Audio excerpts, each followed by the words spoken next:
sobre o nosso seminário, a gente aprofundar um pouco mais sobre as questões da avaliação psicológica que nós temos dentro desse contexto jurídico. A gente sabe que tem diversas funções que a gente desenvolve nesse contexto, mas a avaliação psicológica ela é uma das mais importantes e das mais requisitadas nesse contexto, que a gente não pode esquecer, né? Então, ela vai estar sempre presente. Daí eu selecionei alguns temas que eu visualizo como sendo assim, os de maior demanda no contexto. Eu tenho um manual de avaliações psicológicas forenses em PDF. Então, o que eu vou fazer? Eu vou postar esse material na plataforma. Eu selecionei alguns temas dentro da avaliação psicológica forense em processo penal, tá? Vou só dar, então, uns 3 minutinhos e já então, eu explico bem detalhado como que a gente vai fazer.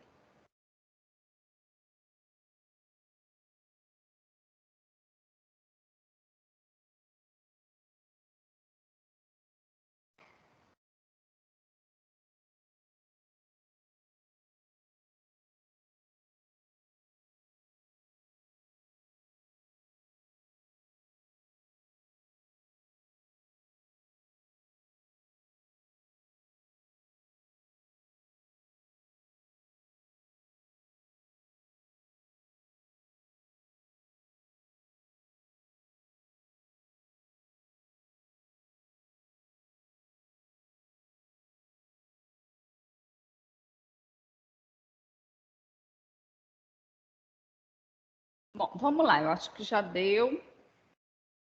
Acho que não vai entrar mais do que vocês já estão aí. Então, como eu estava falando, eu vou postar o manual de avaliações psicológicas forenses que eu tenho em PDF, vou postar lá na plataforma.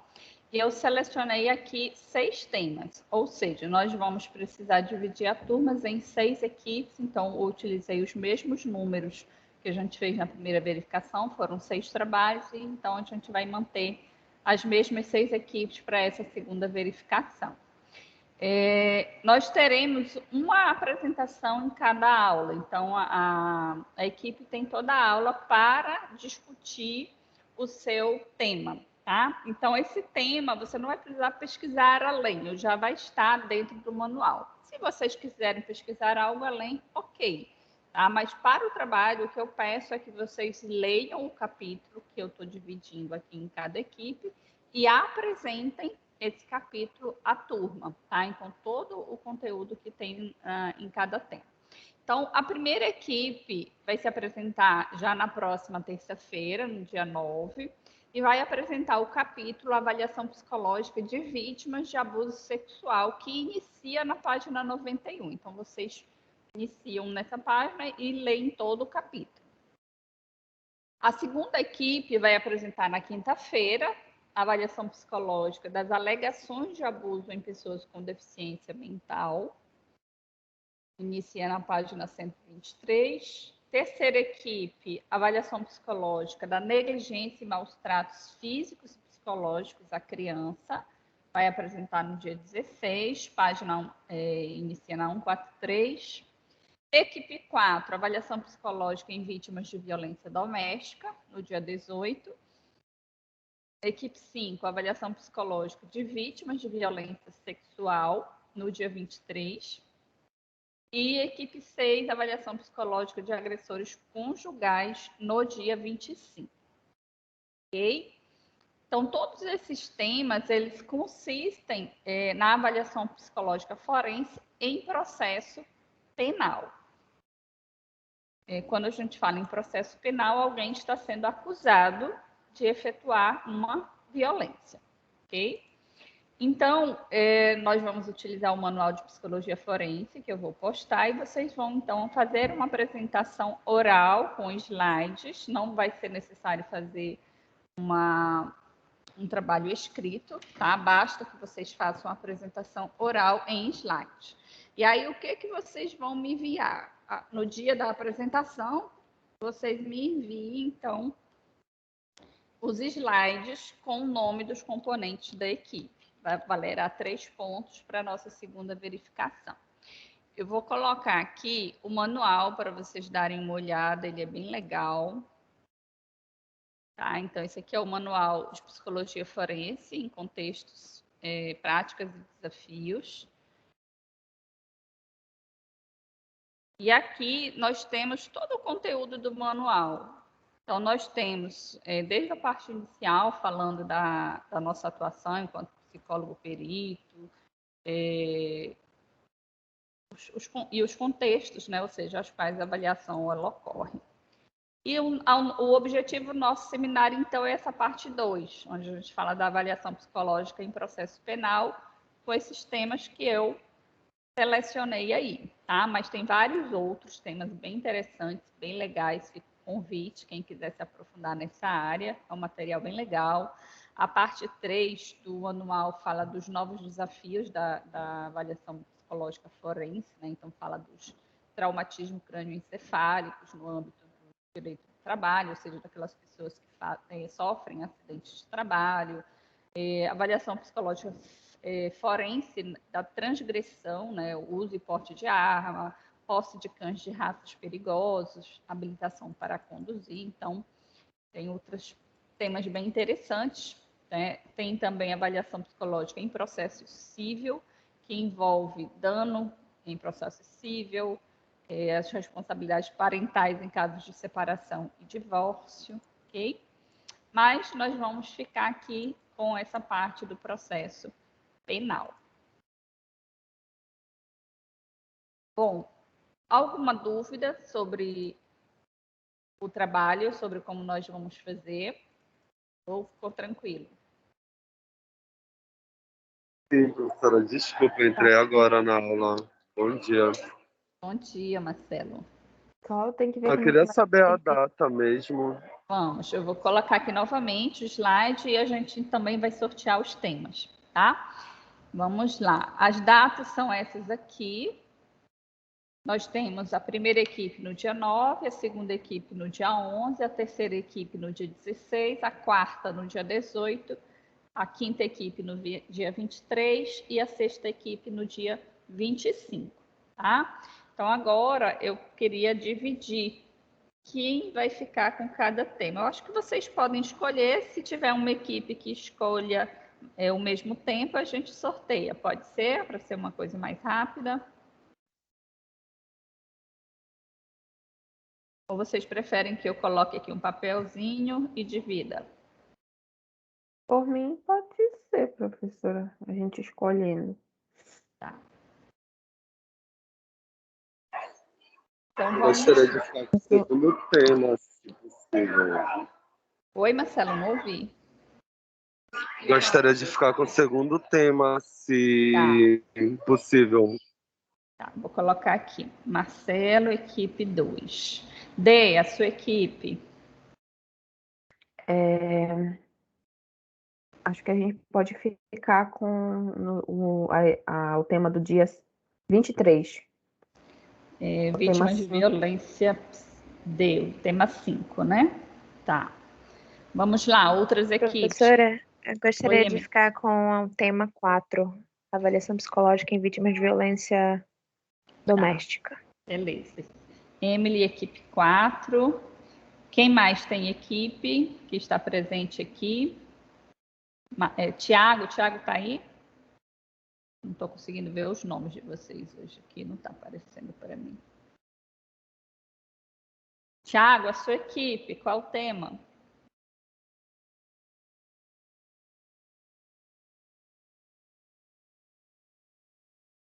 Acho que o Tiago não está online. Vamos lá, tem mais alguém aqui presente que possui equipe?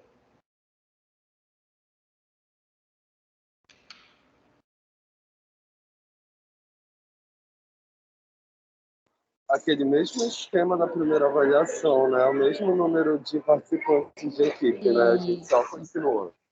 Correto, exatamente. Então, deixa eu fazer o seguinte, eu vou colocar aqui já os que colocaram. Eu vou passar para a Jéssica, colocar no grupo do Zap da turma. Então, quem Quem não está na aula de hoje, que ficou sem equipe, vai escolher o tema e a Jéssica me informa.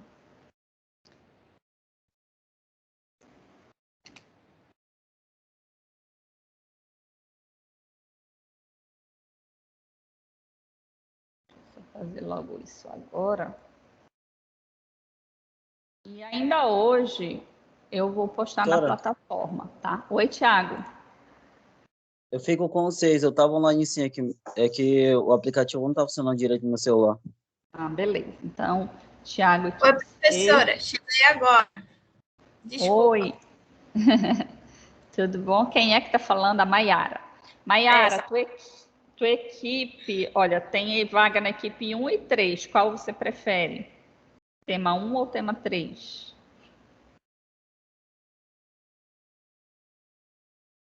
Tema 1, professora. Tema 1, Maiara. Tá, perfeito. Mais alguém que ficou sem equipe, que tem integrante, tem vaga na equipe 3.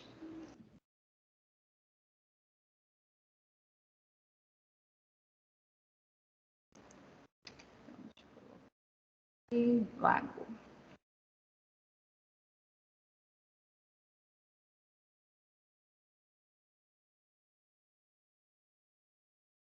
Deixa eu abrir aqui o WhatsApp.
Pronto, Jéssica, eu já passei aí na seu zap.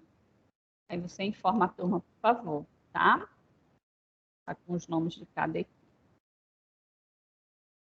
Então, beleza. Deixa eu colocar aqui esse material da aula de hoje.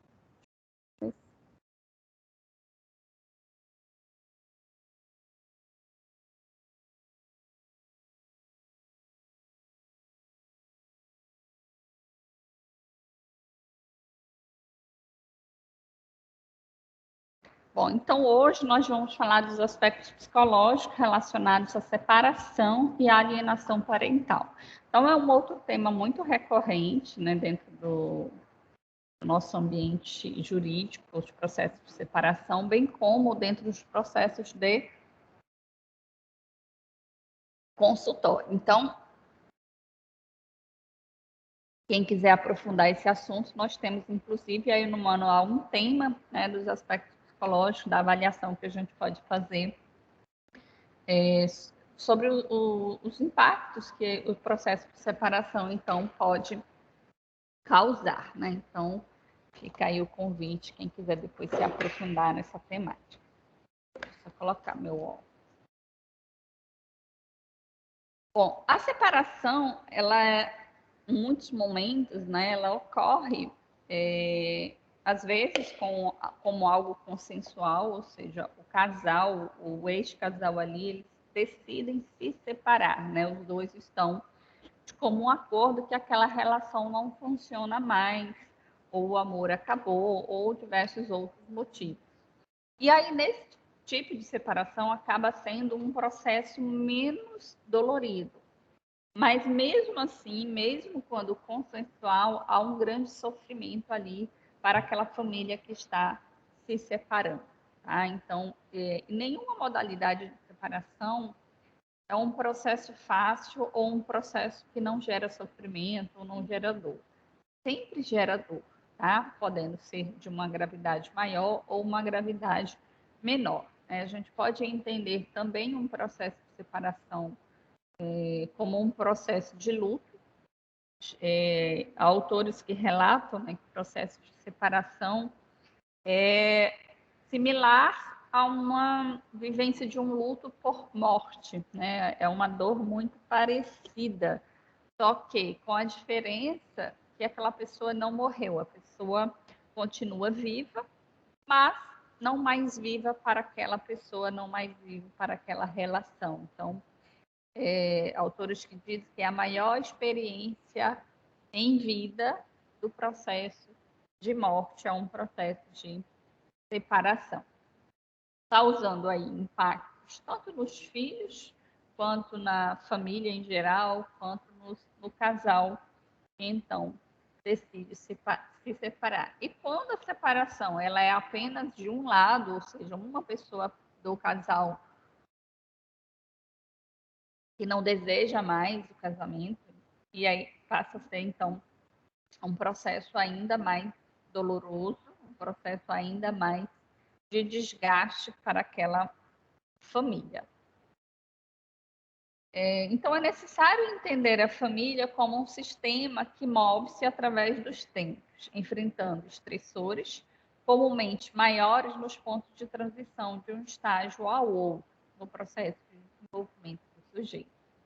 Com o advento da separação conjugal, gradativamente, todos os elementos que compõem a relação e a família tendem a ruir, né? Ou seja, os seus hábitos, os seus valores, rotinas, impondo aos indivíduos envolvidos uma mudança, não rara, radical. Né? Em geral, os processos de separação, há sim mudanças de vida, de uma forma bem radical. Então, aquela família se organizou e se estruturou com alguns hábitos, com valores, com uma rotina, e a pessoa ela vai precisar se desfazer de tudo aquilo que foi construído. Então, às vezes a pessoa ela tem uma casa que foi formulada ali para aquela família, ela vai ter que se desfazer daquela casa, daquele ambiente, ou às vezes uma pessoa fica na casa e a outra vai embora.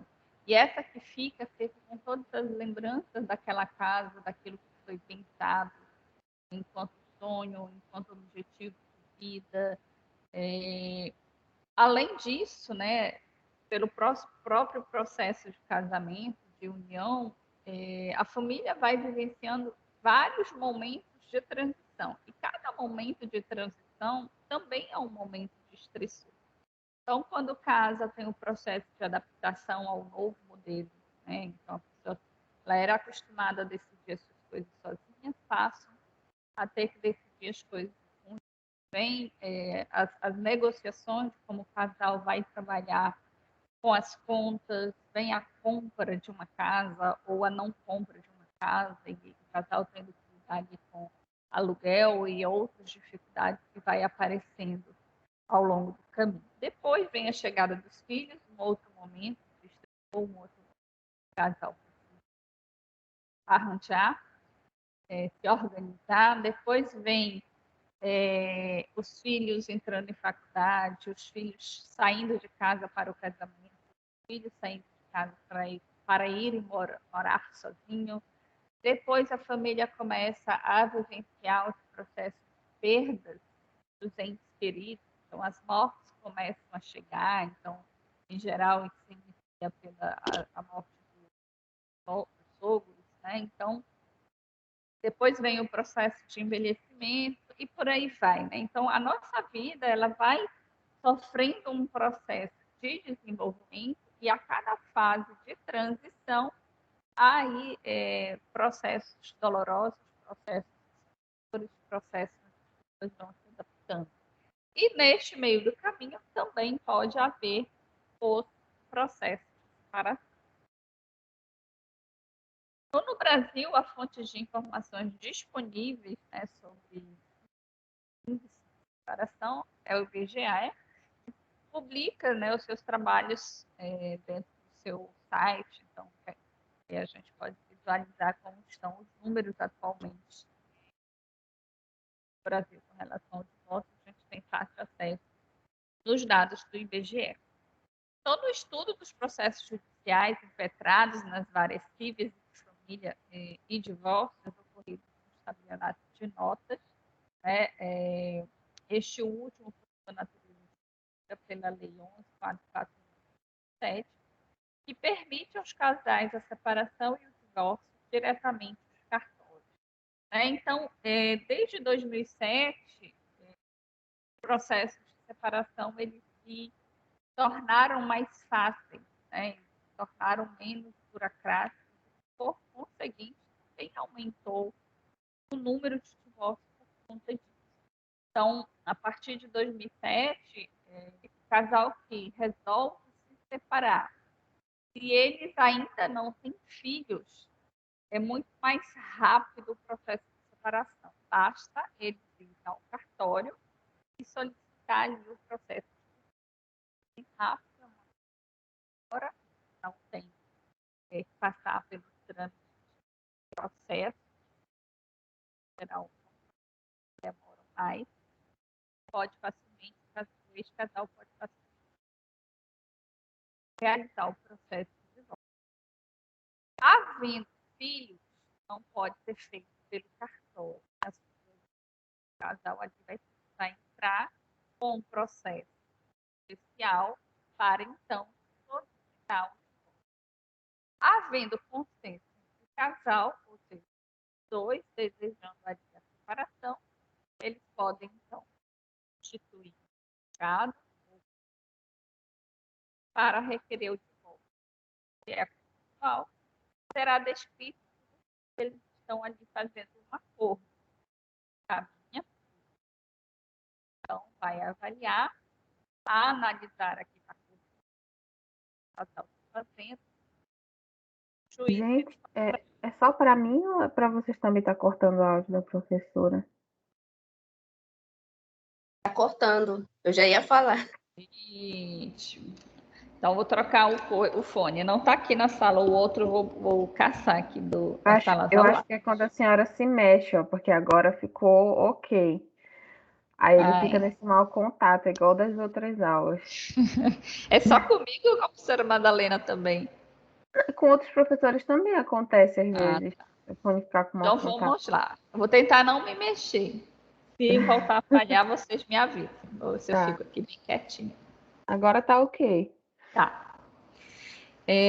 Então, se o casal entra de uma forma consensual, será descrito ali naquela petição encaminhada ao juiz o que eles estão ali, então, decidindo pelo processo de separação. O juiz vai analisar. Se for consensual, não demora muito, mas, em geral, gera em torno de 6 meses a 1 ano, ok? Não havendo consenso, aí o processo já é mais demorado, porque vai envolver uma parte dando entrada, a outra não. Então, em geral, vai ter aí audiências de conciliação que acabam, então, demorando um pouco mais esse processo de separação, tá? E como é que ocorria no passado os processos de separação? Era bem mais burocrático, então a pessoa não entrava direto com o pedido de separação, como ocorre hoje, né? Então, desde 2007 está ocorrendo dessa forma.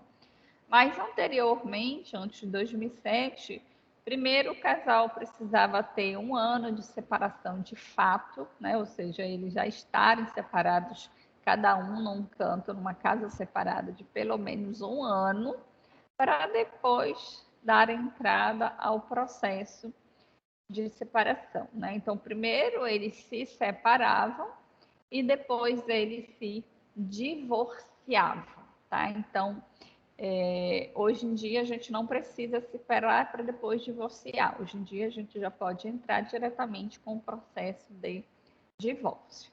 Então, às vezes a gente acha que é a mesma coisa, separação e divórcio, e não é a mesma coisa, né? Separação é quando então o casal se separa, cada um vai para a sua casa, para o seu novo lar. Então, eles estão separados. O divórcio é o papel, né? O divórcio vai ser, então, a decretação oficial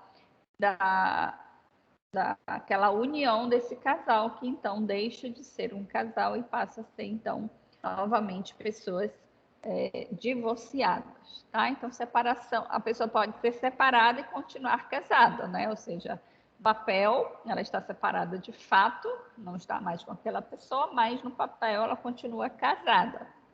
E quando ela está já com isso oficializado, passa a ser, então, o divórcio. Então, ela não é mais separada, ela passa a ser divorciada, tá? Então, só para vocês entenderem e ter aí a clareza dessa separação aí, dessa divisão dos nomes.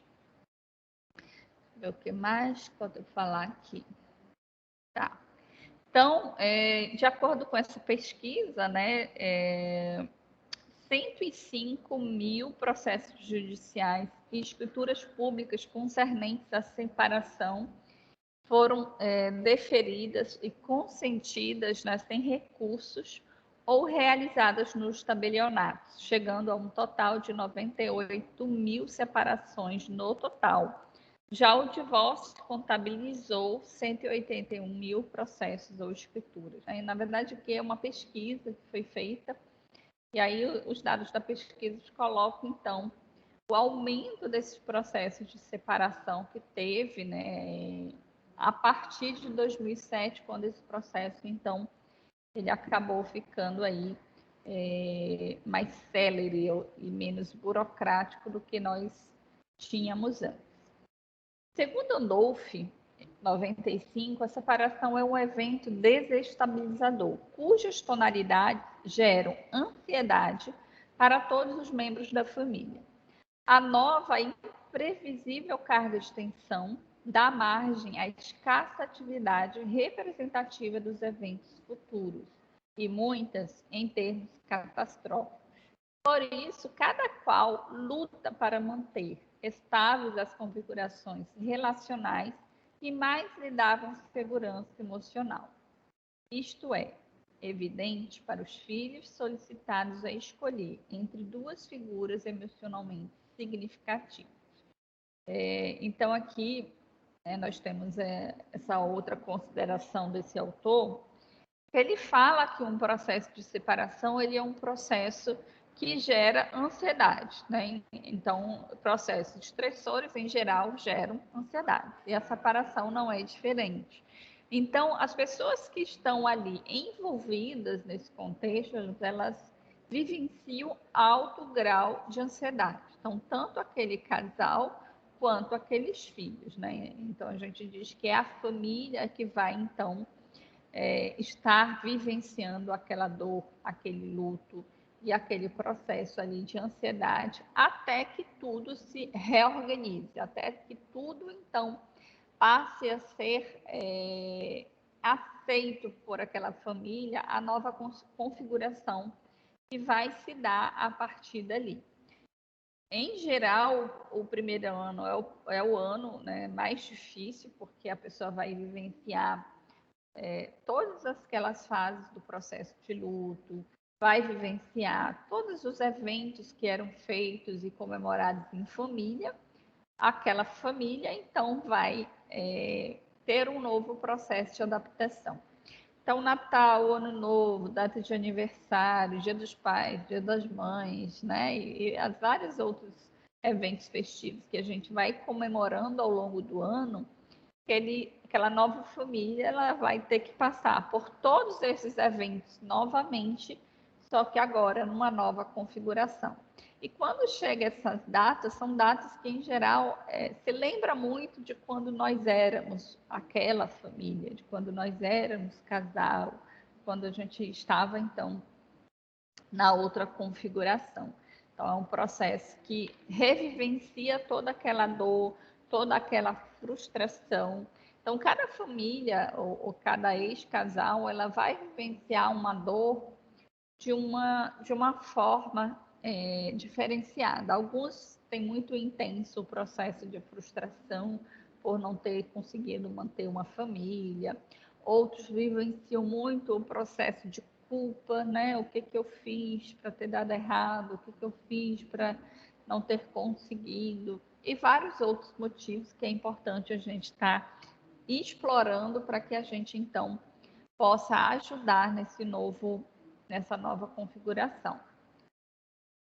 Não está aparecendo chat para mim, mas eu vi um barulhinho. Alguém perguntou alguma coisa? Não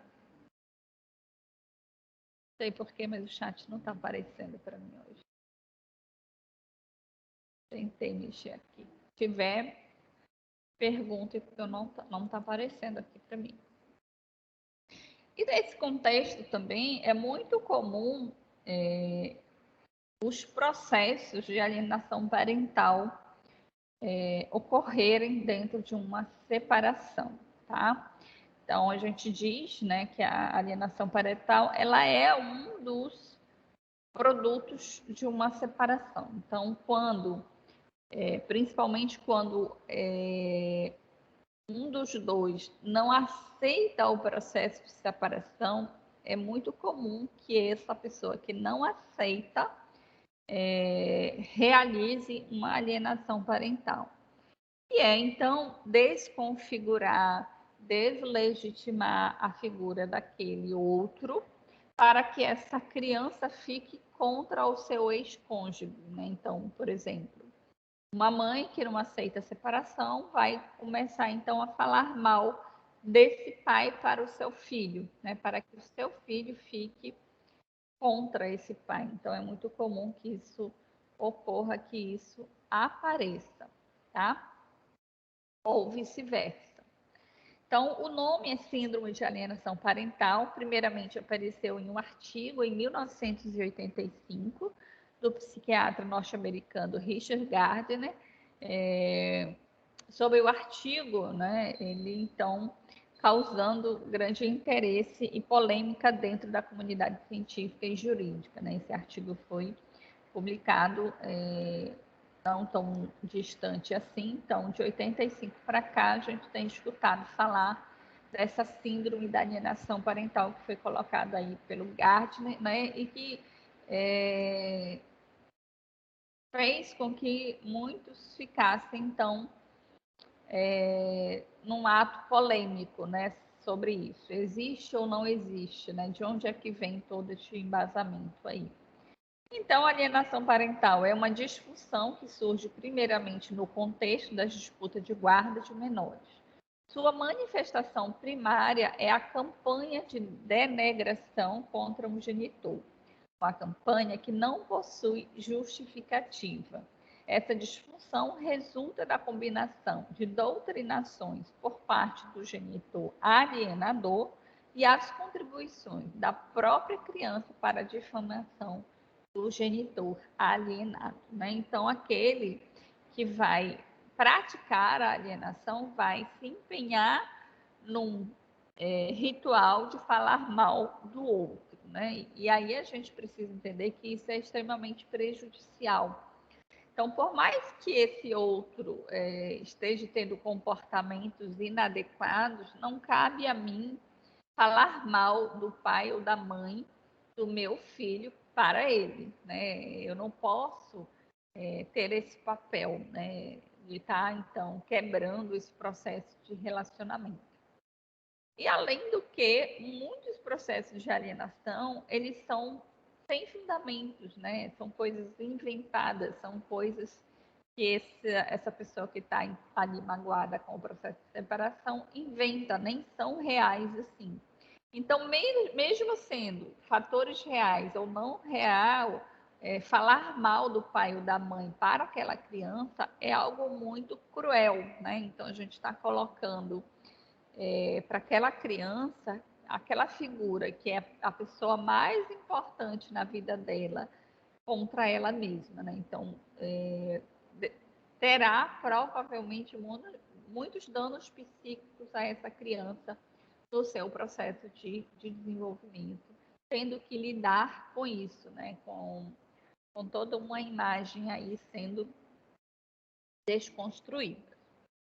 Pode-se inferir que a SAP é uma síndrome que surge no contexto de uma separação judicial, principalmente no momento da definição da guarda, e que a teoria de Gardner, como aponta Goulart, tem origem no conceito de síndrome de dominação, que Roger, Dory, atualizou no que se convidou chamar de relação de dominação. Então, aquele que aliena, ele domina aquela criança a partir da sua percepção, a partir da sua visão sobre esse processo ali de separação. Então, o que seria, né, essa relação aí de dominação? É um termo genérico aplicado a várias relações, até mesmo políticas, cuja meta seria se apropriar do outro como objeto de desejo, negando, em alguns casos, destruindo a diferença que os liga. Porém, quando estudados no contexto de uma família, esta ocorria dentro de famílias não separadas ou divorciadas. Daí surgindo a especialidade da síndrome de alienação parental, onde o início é necessariamente a separação e a consequente disputa da guarda dos filhos, né? Então, o processo de alienação, ele necessariamente e obrigatoriamente ocorre após o processo de separação. Então, após a separação, quando essa mãe ou esse pai começa a alienar o pai ou a mãe dessa criança, ela vai estar, então, exercendo, né, realizando ou praticando aí o que se chama de alienação parental. Então, quais são as características, né, de uma alienação parental? A campanha de denegação, ou seja, a campanha de denegrir a imagem daquele pai. Então, a pessoa começa a difamar, falar mal, né? Ela se empenha aí num papel de diminuir a imagem daquele pai ou daquela mãe para com o seu filho. Desaprovações em relação ao genitor alienado, que são racionalizados de forma absurda, frívola ou fraca, né? Então, as desaprovações, elas se dão, por exemplo, com relação às decisões daquele pai ou às decisões daquela mãe. Então, o que ele faz ou o que ele decide, esse que está alienando, então, entra falando mal ou desaprovando ou discordando, pelo simples fato de discordar sobre a ação, sobre o comportamento, sobre aquela decisão que foi tomada, e esse que está alienando, então, vai desaprovar e colocar isso para aquela criança. A falta de ambivalência, suporte reflexivo do genitor alienante no conflito parental, ausência de culpa, né?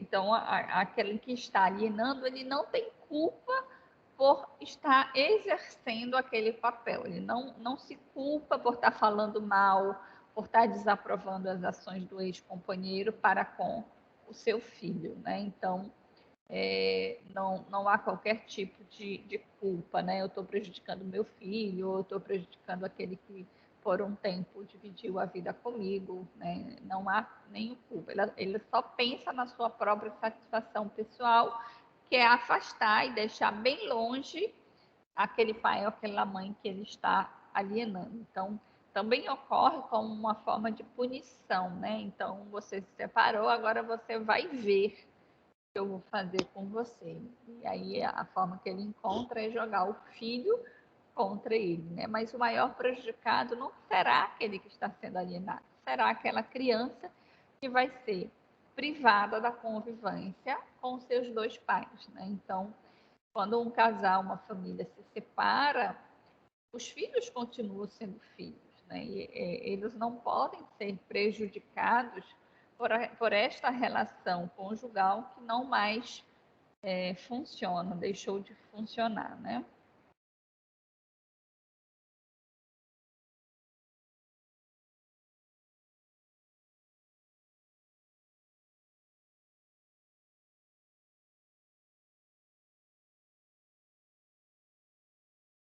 Relacionamento entre o alienador e o filho, caracterizado como controlador e simbiótico. Denúncia, falso abuso aos filhos por parte do outro genitor. Contradições no que diz, mas sempre aparenta confiança em tudo que fala.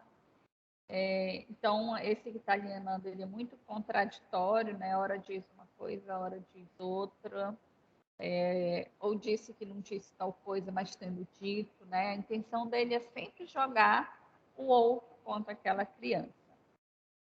Alienador em casos, por exemplo, de acusações de abusos, não ficam aliviados ao descobrirem que a criança não foi atingida e sim ficam desapontadas, tentando a todo custo provar o contrário. Superproteção. Psicopatia identificada não é regra, porém há grande incidência, também pode ocorrer, né? Uma pessoa que está praticando alienação ter aí uma psicopatia. Frieza emocional e distanciamento afetivo, então a pessoa é muito fria, muito calculista, né? Ela não demonstra afetividade ou consideração por aquele pai ou aquela mãe do seu filho. E não cooperação com os examinadores, né? Então, isso também é muito comum, aquele que vai passar pela avaliação, né? Então, é muito comum a avaliação psicológica dessa pessoa que está realizando a alienação parental para comprovar realmente se ela está realizando ou não a alienação parental para com seu filho, né? Então, eles também tendem a não querer cooperar. Em geral, né, dentro dos processos judiciais, é muito comum que aquele que vai passar pela avaliação não queira cooperar. Né? Às vezes tenta dissimular, tenta, de alguma forma, tentar burlar ali aquela avaliação para que ele não seja prejudicado. Professora? Oi, Dê.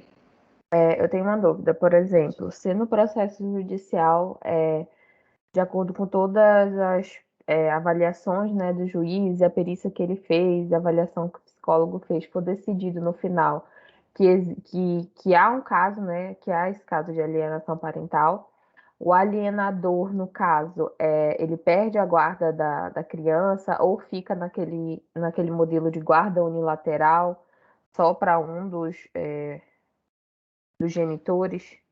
Não há regra, né? Quem vai definir isso é o juiz. Pode perder a guarda, pode ter uma orientação para que aquilo não ocorra mais, né? Tipo uma advertência, né? E essa pessoa se ajuste, ela se ajustando, ela continue com o filho, né? Ou pode continuar, ter, por exemplo, uma guarda compartilhada e ser trabalhado isso, ser indicado para essa pessoa que está realizando alienação parental, que ela se trabalhe, faça um processo de psicoterapia ou um acompanhamento psiquiátrico. Então, o que será definido não tem como, não há uma regra, né? Será o juiz que irá determinar dependendo do que ele entender daquele caso, tá? Assim como perder, pode não ser, pode não perder, pode ser só uma advertência ou um ajuste, tá? Okay. A síndrome de alienação parental ainda não é um tema de grande discussão no judiciário brasileiro. Os motivos, como apontado por grande parte dos profissionais que lidam com a síndrome, é a insuficiência de informações que os profissionais do direito da psicologia e da psiquiatria recebe, né? Então, há também aí, apesar de nós termos muitos já artigos, né, falando sobre isso, também ainda há a gente pode dizer, uma grande falta ainda, né? Não há ainda um consenso, não há uma grande literatura ainda a respeito disso. Entendendo também que a alienação parental ela é um tema jurídico, né? Ela não surgiu na psicologia, ela surgiu dentro do campo jurídico e veio, então, para a psicologia ser trabalhado. Então, ainda existem poucos estudos, principalmente brasileiros, sobre esta temática. A gente encontra aí mais estudos fora aqui do Brasil, né? Então, fica aí para que a gente possa estudar mais, né? Escrever mais artigos, fazer mais pesquisas com relação a esse tema, né? Então, há muita demanda em consultório, há muita demanda dentro do jurídico, mas a gente ainda tem pouca literatura sobre o assunto em questão. Muito bem, então eu vou colocar aqui no chat a lei da alienação parental. Eu queria que vocês dessem uma lida, ela é uma lei bem curtinha, não é muito grande.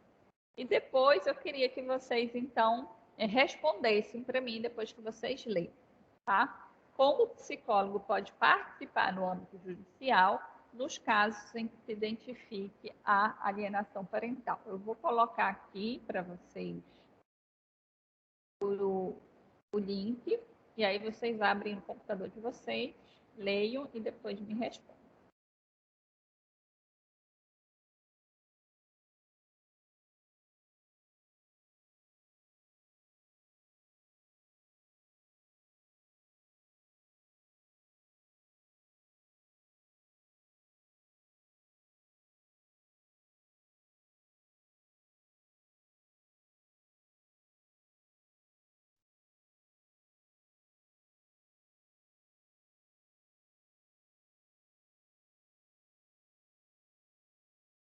Alguém pode escrever alguma coisa no chat, só para ver se aparece para mim? E...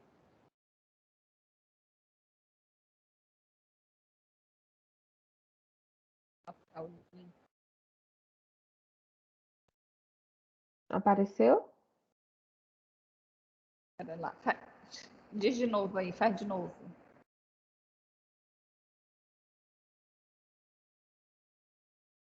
Mandei. Oi, vem aqui em cima. Agora apareceu o teu oi.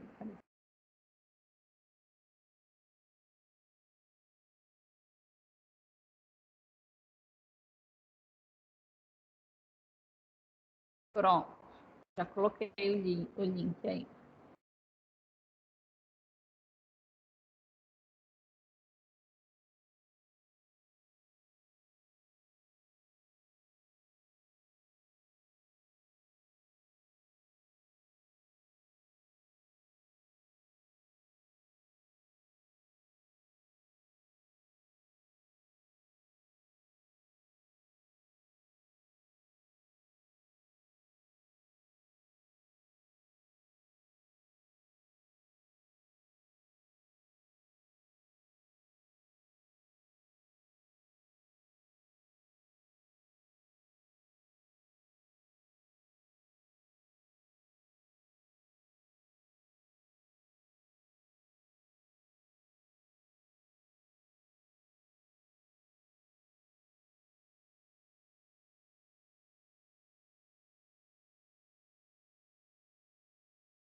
E aí, conseguiram ler?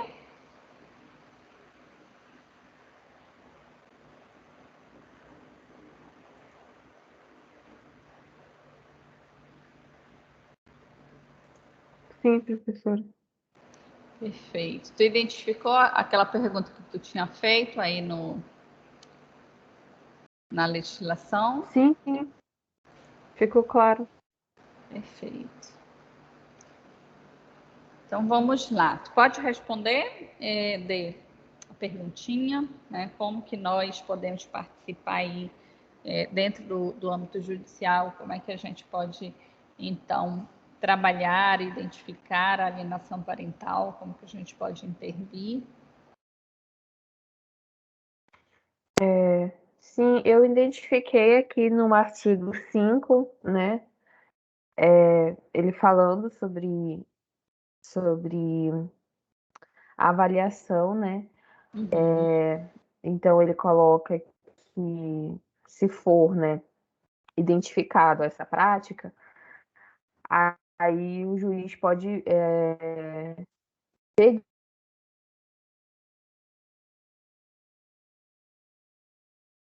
Aí aqui ele coloca que essa avaliação psicológica, o profissional tem que estar habilitado para diagnosticar, né, esses atos de alienação parental, então ele tem que ter comprovadamente no histórico profissional dele que ele tem aptidão para diagnosticar alienação parental, para fazer avaliação psicológica,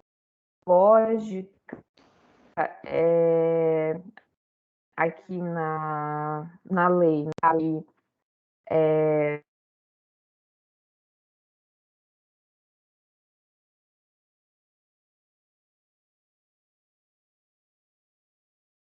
Tá falhando aqui para mim, não sei se é o meu áudio ou se é o teu. Falhou aqui. se já aconteceu algum incidente com os pais, né, a avaliação da personalidade dos genitores e um exame, uma avaliação, né, de como que a criança ou adolescente ela está diante dessa alienação, né, diante da acusação do alienador para com o outro. E aí fiquei na lei, é isso, né? O psicólogo ele vai ter 90 dias, aqui ele coloca, né, que essa equipe multidisciplinar que verifica, né, essa ocorrência e dentro dessa equipe pode estar o psicólogo, vai ter o prazo de 90 dias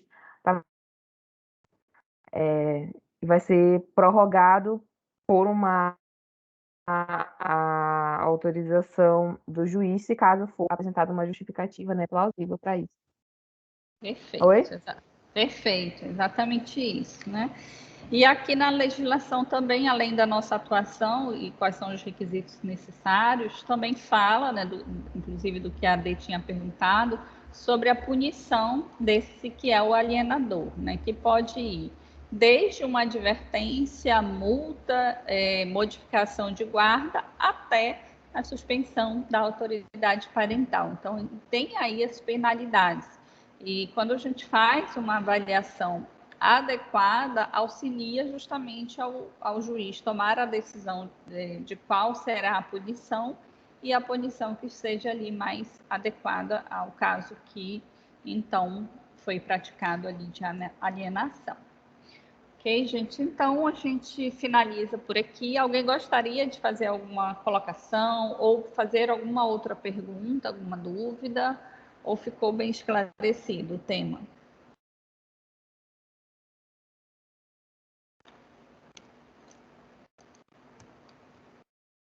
Não? Tranquilo? Professora, a senhora está me ouvindo? Não, agora que eu ouvi. Professora, você está me ouvindo? Professora? Oi, agora, Dê. Não estou ouvindo. Eu não sei se é o meu áudio ou se é o teu, Dê, mas tem dado umas falhas.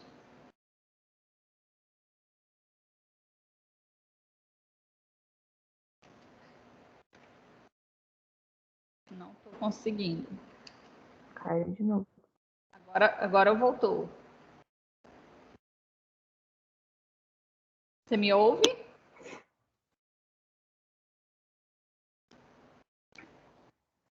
D, tu me ouve?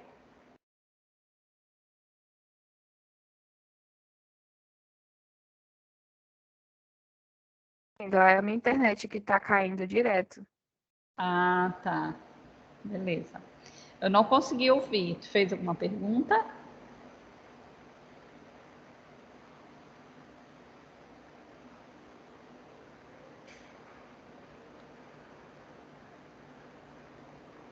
Eu só queria saber se estava tudo ok com a minha resposta. Sim, está tudo ok com tua resposta. É exatamente isso, né? Então, é importante que a gente conheça a legislação justamente porque ela fala como é a nossa prática e como deve ser, e também, né, para a gente ter aí esse maior entendimento das consequências de uma avaliação não feita adequadamente. Pode prejudicar severamente, né, tanto aquela pessoa que foi alienada quanto aquela criança que está sofrendo ali por este ato, tá? Corretíssimo o que você escreveu, tá, Dê? Então, beijo grande, boa semana, aliás, bom final de semana, né? Nossa semana foi curta, a gente se encontra na próxima terça-feira já com as apresentações do seminário, tá bom? Beijo grande. Tchau, professora. Obrigada. Tchau.